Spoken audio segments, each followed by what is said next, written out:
ಗಾಡಿ ಒಳಗೆ ಏನೈತಿ? ಏನ್ ಮುಚ್ಚಿಟ್ಟಿಯಾ ಹೇಳು ಸಾಹೇಬ್ರೆ. ಅದು ಹಳೆ ಅರ್ಬಿ ಗಂಟದರಿ, ಬಡವ್ರು ಕೊಡಾಕ್ ತಗೊಂಡ್ ಹೊಂಟಿದ್ದು. ಏನೈತಿ ಅಂತ ಈಗ ಗೊತ್ತಾಯ್ತಾಯ್ತು ತಡಿ. ಏನು ಇಲ್ಲ ಅಂತ ಹೇಳಿದ್ನಲ್ರಿ, ಬಿಡ್ರಿ ನನ್ನ. ಬೈಕ್ ತೆಗದ್ರ ನಾಲ್ಗೆ ಕತ್ರೋಸ್ ಹೋಗಿತೀನಿ. ಸುಮ್ನಿರ. ಬಿಡೋ ಬಿಡೋ. ಏನೈತಿ ಅಂತ ಗೊತ್ತಾಗ್ತಾಯ್ತು ತಡಿ. ಬಿಡೋ. ಆಮೇಲೆ ಐತಿ ನಿನ್ಗ ಲಗ್ನ.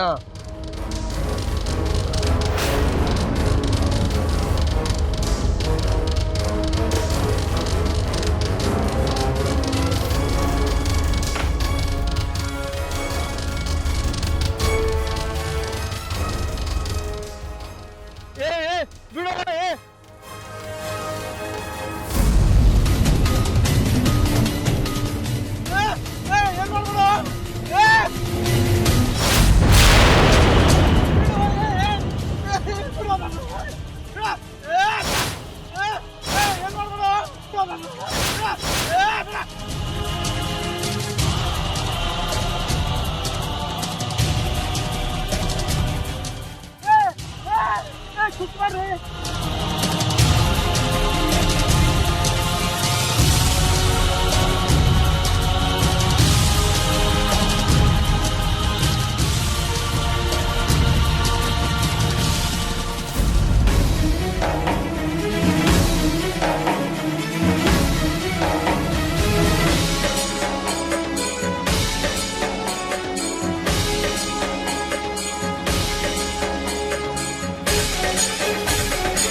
ಏನಿದು? ಹೇಳಿದ್ದಲ್ರಿ,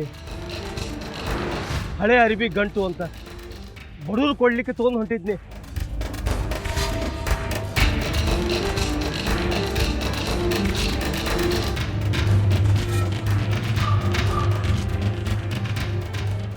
ಇಲ್ಲೇನೂ ಇಲ್ಲ.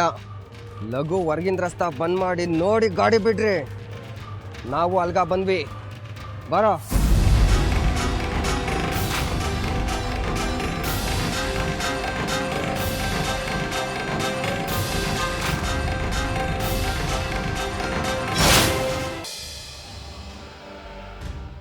ಸೂರಜ್, ನೀವಿಬ್ಬರು ಬಂದಿದ್ದು ಭಾಳ ಚಲೋ ಆಯ್ತು. ಇನ್ನೇನು ಕೋರ್ಟಿನ ಟೈಮ್ ಸಾಲ ಆಗ್ತದೆ. ನೀನು ಹೊರಗಡೆ ಕಣ್ಣಿಟ್ಟು, ಆ ರೌಡಿಗಳು ಅಡ್ಡದಿಡ್ಡಿ ಓಡಾಡ್ತಿರ್ತಾರೆ.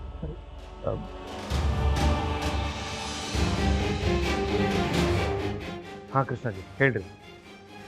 ಹಾಂ, ಸೂರಜ್ ಸಾಗರ್ ಇಲ್ಲೇ ಇದ್ದಾರೆ. ಹಾಂ, ಕೋರ್ಟ್ನೊಳಗೆ ಇದ್ದಾರೆ. ಅವರು ಇನ್ನೇನು ಗಂಗನ ಕರ್ಕೊಂಬರ್ತಾರೆ. ನೀವು ಅಲ್ಲಿ ಜಾಕಿಂದ ಇರಿ ಆತ. ಹಾಂ, ನಾ ಇಡ್ತೇನೆ. ಗಂಗಾ ಕೊಟ್ಟ ಐಡಿಯಾಯಿಂದ ಅನ್ಯಾಯದವರಿಗೆ ನ್ಯಾಯ ಸಿಗ್ಲಿಕ್ಕಬೇಕು. ಸರಿ, ನೀವಿಬ್ರು ಹೋಗಲ್ ಕೂಡಿ.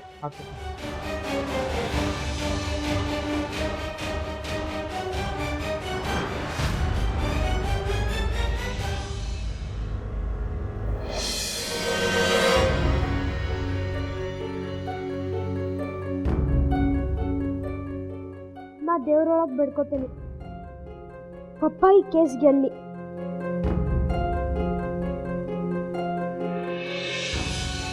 ಗಂಗಾ ಲಘು ನಮ್ಮ ಮನೆಗೆ ವಾಪಸ್ ಬರಲಿ.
Order order.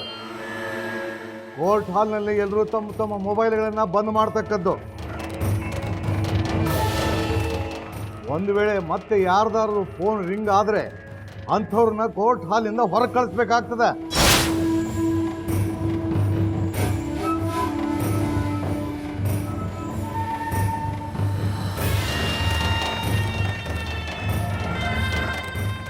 Mister Desai, proceed.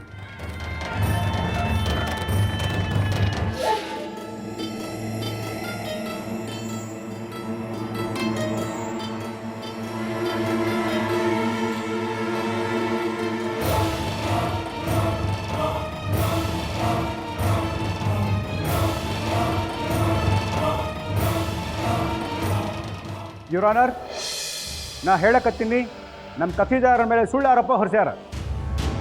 ಇದರಲ್ಲಿ ಯಾವುದೂ ಸತ್ಯ ಇಲ್ಲ. ಮಿಸ್ಟರ್ ಬಸನಗೌಡ ಪಾಟೀಲರು ಈ ನಗರದೊಳಗೆ ಅತಿ ಗೌರವಸ್ಥರು ಹಾಗೂ ಗಣ್ಯ ವ್ಯಕ್ತಿಗಳು ಇದ್ದಾರೆ. ಸಾರ್ವಜನಿಕ ಜೀವನದೊಳಗೆ ಬಡವರ ಬಂಧು ಅಂತ ಹೆಸರು ತಗೊಂಡು ಜನಪ್ರಿಯ ನಾಯಕರಾಗ್ಯಾರ. ಜನರ ಸೇವಾ ಮಾಡಲಿಕ್ಕೆ ಪ್ರತಿ ಕ್ಷಣನೂ ಸಿದ್ಧಿರ್ತಕ್ಕಂಥ ವ್ಯಕ್ತಿ ಇವರು. Objection your honour.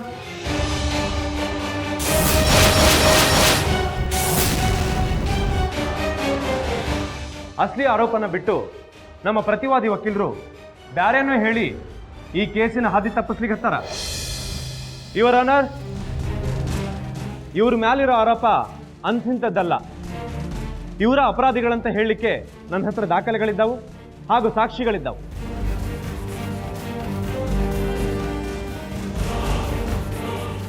ಅವತ್ತು ಸಂಕ್ರಾಂತಿ ದಿನ ಹೊಳಿದಂಡಿ ಮೇಲೆ ಗಲಾಟೆ ಆಯ್ತು. 100 ಜನರಿಗೆ ಗಾಯ ಆಯ್ತು ಹಾಗೂ 100 ಜನ ಸತ್ತು ಹೋದ್ರು. ಸೋಲಂಕಿಯವರ ಮರ್ಡ್ರು ಆಯ್ತು. 100 ಫ್ಯಾಮಿಲಿ ಅನಾಥ ಆದವು ಹಾಗೂ ಕಾಂಟ್ರಾಕ್ಟ್ ಅವರ ಮರ್ಡ್ರು ಆಯ್ತು. ಆ ಮರ್ಡ್ರ್ ಹಿಂದಿರೋ ಎರಡು ಹೆಸರಂದ್ರ ಒಂದು ಬಸವನಗೌಡ ಪಾಟೀಲ್ ಹಾಗೂ ಅವರ ಅಳಿಯ ಶಿವರಾಜ ಪಾಟೀಲ್.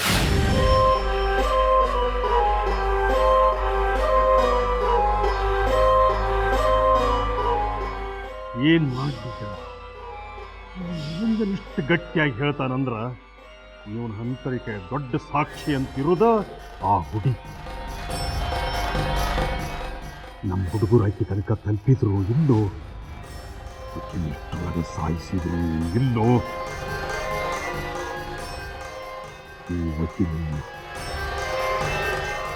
ಹೊರಗೆ ಬಂದ ಮ್ಯಾಲ ನೋಡ್ಕೊತೀನಿ.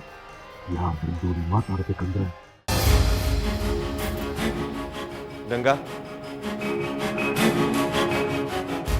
ನೀ ಯಾವತ್ತೂ ಸುಳ್ಳು ಹೇಳಿಲ್ಲ. ಅದಕ್ಕೆ ಕೇಳಲಿಕ್ಕೆ ಹತ್ತೇನೆ. ಇವರು ನಿನ್ನ ಮಾವ ಅಂತ ಹೇಳ್ಕೊಂಡು ಬಂದಾರ.